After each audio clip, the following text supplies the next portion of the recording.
Hey gang, it's me, Dr. Steve, your back porch professor. I'm taking a little break actually from moving my youngest into the dorms today. So my wife and I are officially empty nesters, but there's always something going on in this rapidly changing world for us to chat about. And this one is huge. While you were sleeping, the political map of America fundamentally changed forever.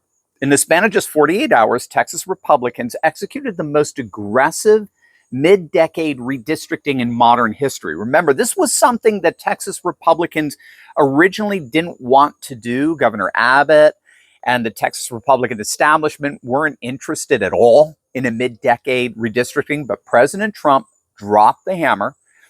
He looked at the congressional maps and he realized that if red states, starting with Texas, redistricted across the board, we could permanently box the Democrats out of power. And so, to their credit, Texas Republicans complied. The Democrats melted down. 50 plus Texas Democrats skipped town, hid out in Illinois, right? Only to delay the inevitable. So we now have 5 new seats in Texas. It's official.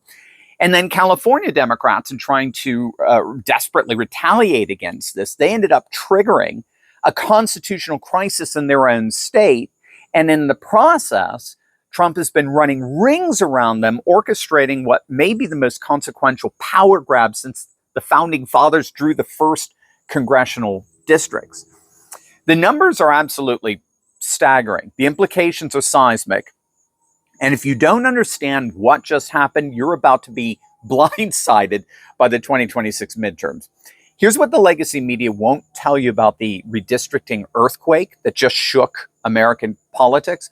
Republicans currently hold a razor-thin 220 to 215 majority in the House. It's a margin so narrow that losing just 3 seats would hand control to the Democrats.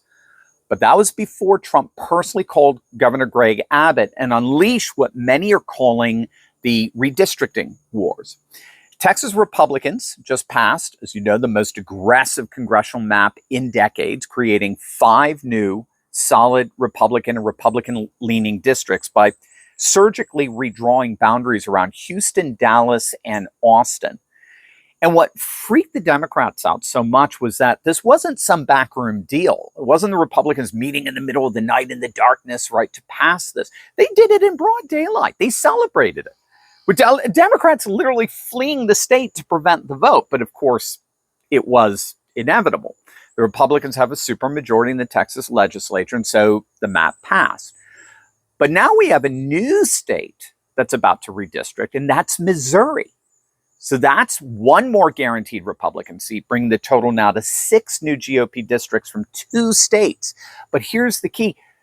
The red state redistricting tsunami is just getting started. According to the Cook Political Report, Republicans are now, as we stand, before you factor in any new redistricting seats, the Republicans are beginning the 226 cycle with 215 solid seats. So there are about 5 seats that are vulnerable. They lean Republican, but these are swing seats where the Republican candidates won with the lowest margin. They're the seats the Democrats are pumping millions of dollars to target. But when you add the 6 seats from Texas and Missouri, the Republicans are now at a 221 safe seats, meaning they can lose all 5 of those swing seats and still hold the majority easily. In fact, it would be a slightly bigger majority than what they have right now. But it gets even better. This is the golden age, after all. And so Trump isn't stopping there. Indiana Republicans are meeting with J.D. Vance about splitting Democrat districts. Florida's Ron DeSantis, who absolutely hates Gavin Newsom. He cannot wait to unveil 5 brand new, beautiful, solid red seats in Florida. Ohio is required by law to redraw their maps due to court orders, adding either 2 or 3 more Republican districts there. So we're looking at something around 14 to 16 additional Republican seats from all of this redistricting, transforming a 5-seat majority into a potential 17 to 20 seat buffer. Again, just from the redistricting alone. Now, of course, Gruesome Newsom launched his counteroffensive, calling a $230 million special election to temporarily suspend California's independent redistricting commission.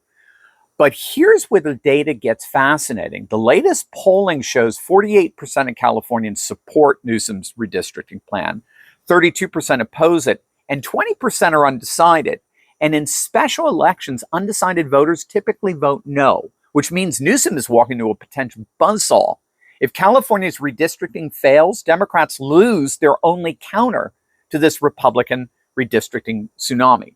If you run the numbers, the best case scenario for Democrats is that California passes redistricting. They add 5 new Democrat seats, but that still leaves Republicans with a near double-digit advantage. Again, that's the Democrats' best possible case scenario.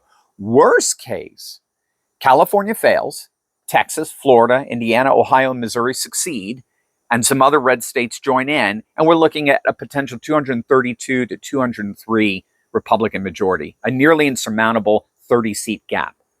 That's what we're ending the midterms with. That's a massive firewall that could permanently lock the Democrats out of congressional power for the foreseeable future.